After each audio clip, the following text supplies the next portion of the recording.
Je suis d'une famille des agriculteurs, j'ai toujours eu les animaux. En fait, la raison pour acheter cette propriété, c'était parce que nous voulons faire un élevage des alpagas. Et c'était logique à venir ici en France et la Mayenne parce que ma famille, il habite ici. Déjà, mes parents, quand ils ont vendu la ferme au Kenya, ils ont acheté une ferme ici dans la Mayenne. J'ai rencontré les alpagas quand j'étais à Chili et ça restait toujours dans ma tête. Moi, je trouvais un animal, j'ai jamais vu un alpaga avant et moi, je trouve qu'ils sont très beaux. Ils sont curieux. Bon, j'ai tombé en amour en fait pour cet animal et il a resté toujours dans ma tête. Donc, quand le moment est arrivé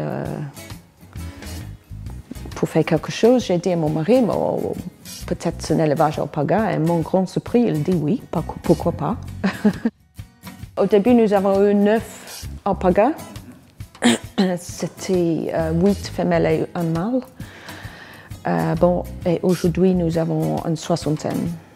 Et nous agrandissons toujours le cheptel. Il y a 2 choses. Il y a la vente des animaux.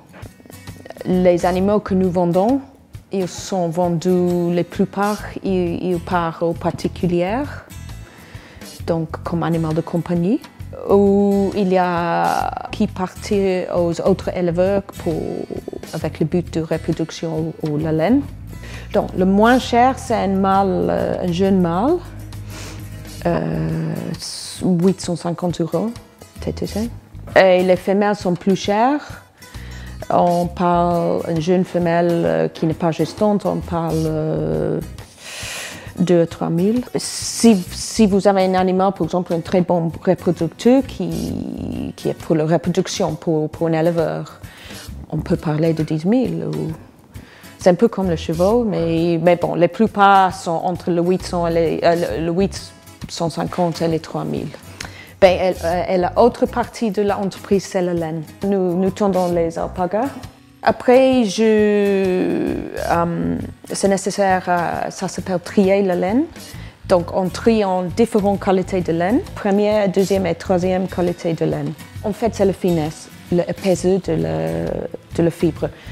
Si vous avez une laine qui est plus que 25 microns, ça va gratter. Donc pour les vêtements, nous choisissons la laine moins de 25 microns. Donc la première étape, c'est le tri dans les différentes qualités. Et après la première qualité, je suis obligée à nettoyer ça, c'est-à-dire enlever tout la matière végétale, essayer d'enlever une partie de poussière. Donc, la laine que j'envoie à la filature, c'est la laine brute, mais propre. Bon, après la filature, il fait le reste. Il lave la laine, filer la laine, et il renvoie la laine en pelote. Donc, nous vendons les pelotes. Et aussi, nous confectionnons les vêtements, les bonnets, les écharpes, les poules. Et je fais ça avec ma maman. Donc c'est vraiment très artisanal, mais c'est un produit qui est vraiment local. De première qualité de laine, je produis au maximum 50 kg par an. Donc c'est rien en fait. Mais ça tourne quand même très bien.